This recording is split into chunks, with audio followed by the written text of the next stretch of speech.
નમસ્કાર, હું છું રાજેશ્વરીબેન ગઢવી, અબડાસા તાલુકા પંચાયત સદસ્ય.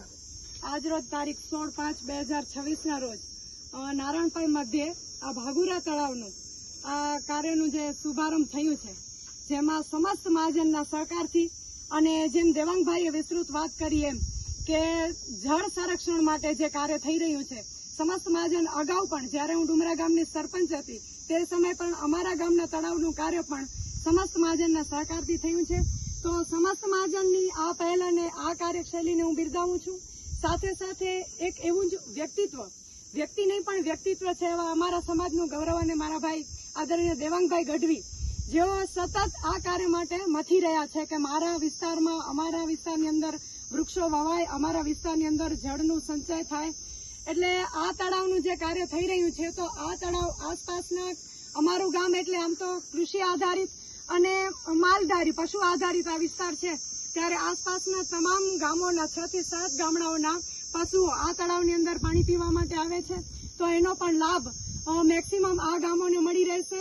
અહીંયા જે ગાંડા બાવળ ઉગેલા છે એની સફાઈનું કામ છે, તળાવને ઊંડું કરવાનું કામ છે, એવા વિવિધ કાર્યો આ સંસ્થાને આદરણીય દેવાંગભાઈ અને દાતાઓના સાથ સહકારથી થઈ રહ્યું છે.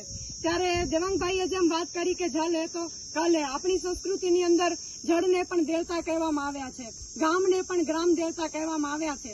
ત્યારે સનાતન સંસ્કૃતિની અંદર આ કાર્ય થઈ રહ્યું છે, ખરેખર આ સરાહનીય કાર્ય છે. ભારતીય જનતા પાર્ટી, દેવાંગભાઈએ વાત કરી તો ભારતીય જનતા પાર્ટી પણ આના માટે સતત કાર્યશીલ છે. અને અમારા વિસ્તારના ધારાસભ્ય આદરણીય પ્રદ્યુમનસિંહજી જાડેજા સાહેબ, જેઓ પણ આ કાર્યોની અંદર સતત સાથ સહકાર આપે છે અને સતત આમાં સહભાગી થાય છે. અમારા તાલુકા પંચાયતની ટીમ હોય, જિલ્લા પંચાયતની ટીમ હોય, તાલુકાનું સંગઠન હોય, જિલ્લાનું સંગઠન હોય, દરેક સભ્યો આની અંદર એક વિશેષ રસ લઈને આ કાર્યોની અંદર સહભાગી થવા માટે સતત તત્પર હોય છે.